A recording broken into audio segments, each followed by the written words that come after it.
Sunken Diamond is a classic baseball park. It's kind of a no-frills park. You come out here and you just feel baseball. It's about the field and the playing surface. It's immaculately kept. It's available for our guys to work virtually 365 days a year. And so I know our grounds crew takes great pride in keeping this a top-level facility. And so it's been that way since I was a player, and it really has never stopped. The Sunken Diamond has been among the best facilities and playing surfaces in college baseball, and definitely the West Coast. You know, this is kind of my hometown. This is right around where I grew up, and so coming to games growing up, it's weird. You know, I remember back when I was 6, 7 years old, I caught a foul ball and put that thing on my mantelpiece in my room, and you know, I praised that like it was holy grail. You know, that kind of story is why I flip balls up to the kids all the time up there. You know, we have a great fan base, ton of kids yelling and screaming for us. And you just take a look at this place. This is how perfect it is. It's always kept pristine in the best conditions. There's no advertising. There's trees that line the outfield. It's really just about baseball and about you versus the other team and just going out there and competing. Like, our big pride and joy is our home plate and our pitching mound. I mean, I'm sure Jack can speak on how hard he works on that, and it's kind of like a passing down of the totem pole, you know? That's your job, and that's your You take pride in it. You take pride in it.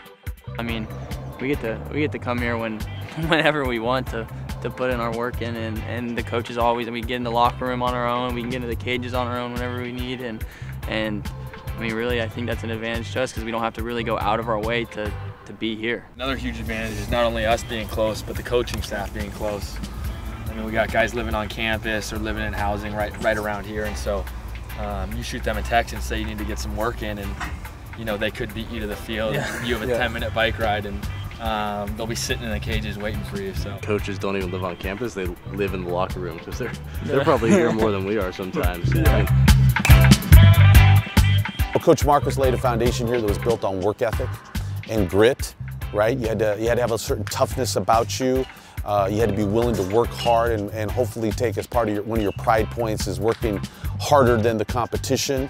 And I think that's something that I've looked to kind of take that baton and take it further. And you know, you adjust to the different type of athlete that there is today. You know, work ethic is the same, but it's different, and it speaks to athletes in different ways, right? More data driven.